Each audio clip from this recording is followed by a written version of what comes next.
नमस्कार, मैं अदिति ओझा और आप देख रहे हैं विजडम न्यूज। विजडम न्यूज की हमेशा कोशिश रहती है कि वह अपनी टैगलाइन इधर की न उधर की, सच की डगर पर चले। हमें खुशी है आपका भरपूर सहयोग मिल रहा है।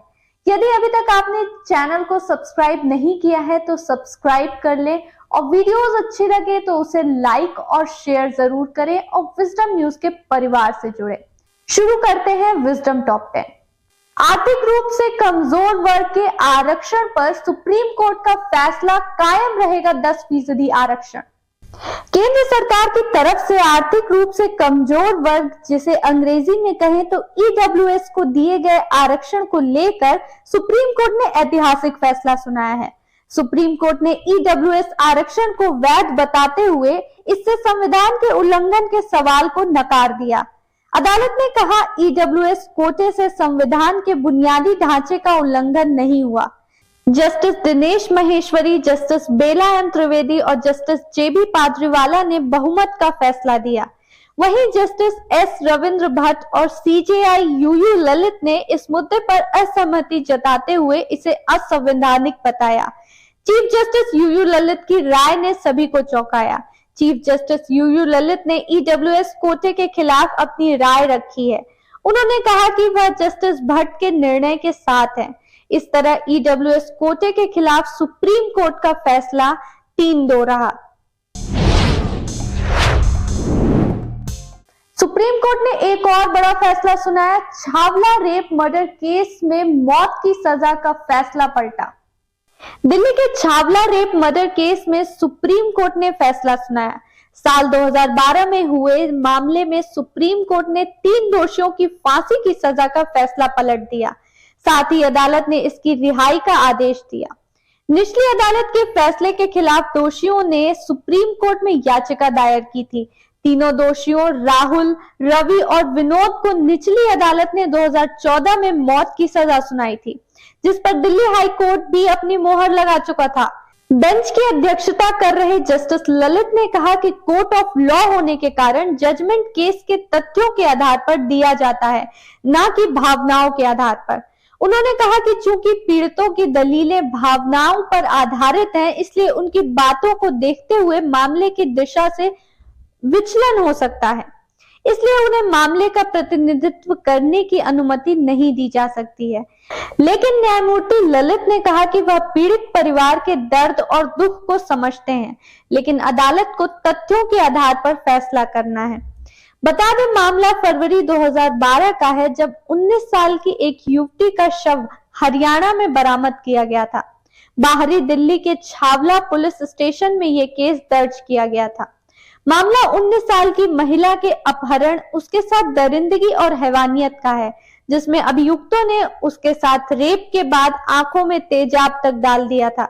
रोंगटे खड़े कर देने वाली इस घटना में जब पीड़िता दफ्तर से लौट रही थी और अपराधियों ने उसे अगवा कर अपहरण के बाद इस बर्बर वारदात को अंजाम दिया।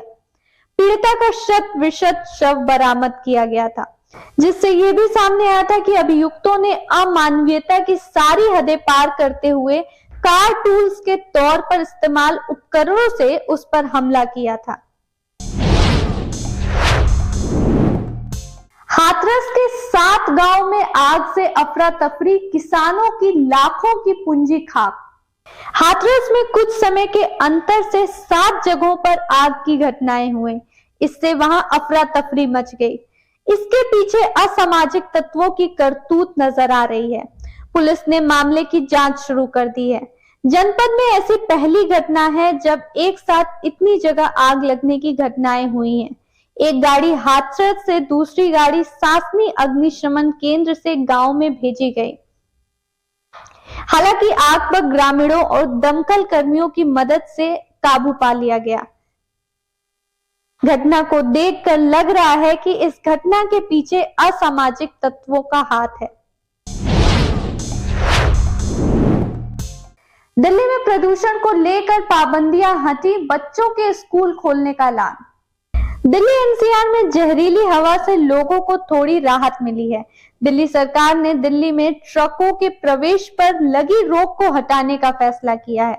साथ ही सरकारी कर्मचारियों के लिए वर्क फ्रॉम होम के नियम को परिवर्तित करते हुए पूरी क्षमता के साथ ऑफिस में कामकाज जारी रखने का निर्देश दिया है। पर्यावरण मंत्री गोपाल राय ने बताया कि दिल्ली में हाईवे, सड़क, फ्लाईओवर, ओवरब्रिज, पाइपलाइन, बिजली परीक्षण से संबंधित निर्माण कार्य पर लगी रोक भी हटा ली गई है।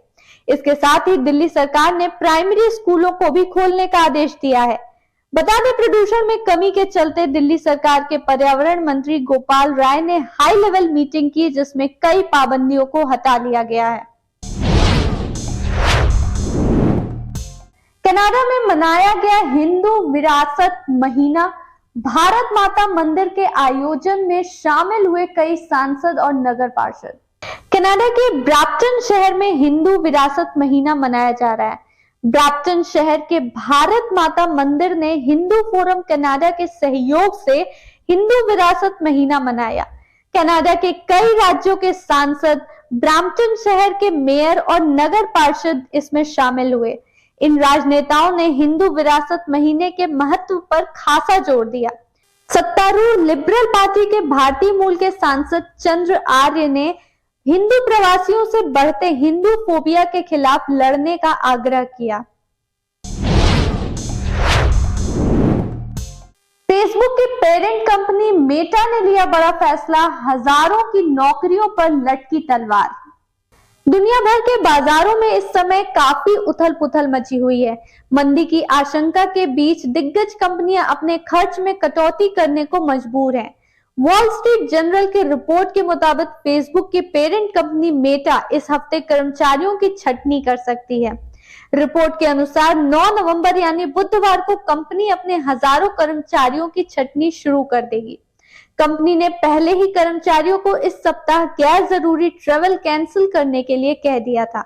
हालांकि इस पूरे मसले पर मेटा की तरफ से कोई आधिकारिक बयान नहीं दिया गया है। कर्मचारियों की छटनी के मामले में मेटा अकेली कंपनी नहीं है। ट्विटर, माइक्रोसॉफ्ट और स्नैपिंग जैसी कंपनियां भी लोगों को कंपनी से बाहर निकाल रही हैं। ये सब बढ़ती महंगाई, यूरोप में एनर्जी संकट जैसे कारणों की वजह से हो रहा है। अल्लू अर्जुन ने किया पुष्पा 2 से जुड़ा बड़ा खुलासा। पिछले दिनों पुष्पा 2 की शूटिंग शुरू हो चुकी है। जहां अभी फिल्म की शूटिंग शुरू होने की खबर से ही दर्शकों के दिलों में एक्साइटमेंट बढ़ गई है। वहीं अब अल्लू अर्जुन ने एक इवेंट में फिल्म से उनके तकिया कलाम का खुलासा कर दिया है। अल्लू अर्जुन एक कार्यक्रम में बतौर मुख्य अतिथि पहुंचे थे। फिल्म पुष्पा द रूल के लिए अल्लू अर्जुन का लुक साझा करते हुए निर्देशक सुकुमार ने कुछ तस्वीरें सोशल मीडिया पर साझा की थी। फिल्म पुष्पा द राइज की बम्पर कामयाबी के बाद से ही इसकी सीक्वल पुष्पा द रूल की चर्चा हो रही थी। मुंबई और ठाणे के बीच बनेगा फिल्म सिटी। मराठी रंगमंच के समर्थन में एकनाथ शिंदे ने किया ऐलान। महाराष्ट्र के मुख्यमंत्री एकनाथ शिंदे ने मुंबई और ठाणे के बीच फिल्म सिटी बनाने की योजना का ऐलान किया है।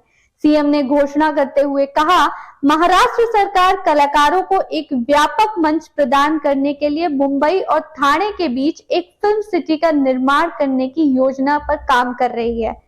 महाराष्ट्र के मुख्यमंत्री एकनाथ शिंदे ने ये बात एक कार्यक्रम में कही थी, जहां प्रसिद्ध मराठी रंगमंच अभिनेता प्रशांत दामले को उनके नाटक एक लग्नची गोष्ट के 12,500वें शो के लिए सम्मानित किया गया था। एकनाथ शिंदे ने कहा कि राज्य सरकार मराठी रंगमंच और सिनेमा का समर्थन करेगी। उन्होंने कहा, ठाणे में भी बहुत सारी शूटिंग हो रही है, इसलिए मुंबई और ठाणे के बीच 23 किलोमीटर की दूरी पर एक फिल्म सिटी बनाने की योजना बनाई जाएगी। इतना ही नहीं, एकनाथ शिंदे ने यह भी जानकारी दी कि राज्य सरकार की तरफ से प्रशांत दामले को पद्म पुरस्कार देने के लिए केंद्र को एक सिफारिश भेजी गई है। श्रीलंका क्रिकेट बोर्ड ने यौन उत्पीड़न मामले में आरोपी धनुष्का गुणतिलका को क्रिकेट के सभी फॉर्मेट से किया सस्पेंड। श्रीलंका क्रिकेट बोर्ड ने यौन उत्पीड़न के आरोप में गिरफ्तार हुए बल्लेबाज धनुष्का गुरथिलाका को क्रिकेट के सभी फॉर्मेट से तत्काल प्रभाव से निलंबित कर दिया। बोर्ड ने मामले की जांच के लिए हर आवश्यक कदम उठाने का भी आश्वासन दिया है और दोषी पाए जाने पर बल्लेबाज को दंडित किया जाएगा। बता दें, सिडनी पुलिस ने शनिवार को गुरथिलाका को हिरासत में लिया था, जिसके बाद श्रीलंकाई टीम उनके बिना ही ऑस्ट्रेलिया से लौट गई। श्रीलंका क्रिकेट इस बात पर जोर देना चाहता है कि वो किसी खिलाड़ी द्वारा ऐसे किसी भी आचरण के लिए जीरो टॉलरेंस की नीति अपनाता है और इस घटना की निष्पक्षता से जांच करने की ऑस्ट्रेलियाई कानून प्रवर्तन अधिकारियों को सभी आवश्यक सहायता प्रदान करता है। एक रिपोर्ट में कहा गया है कि गुरथिलाका श्रीलंका लौटने के लिए हवाई अड्डे पर रवाना होने वाले ही थे जब सिडनी पुलिस ने उन्हें टीम की बस से बाहर निकाला और गिरफ्तार कर लिया। 31 साल के श्रीलंकाई क्रिकेटर एक महिला के साथ व्यक्तिगत रूप से मिलने से पहले एक ऑनलाइन डेटिंग ऐप से बात कर रहे थे। ताजा रिपोर्ट में कहा गया है कि 2 नवंबर की शाम को कथित तौर पर उसका यौन उत्पीड़न करने से वो पहले टिंडर के जरिए महिला के संपर्क में आए थे। अभी के लिए बस इतना ही, फिर हाजिर होंगे कुछ और खबरों के साथ। तब तक देखते रहिए विजडम न्यूज।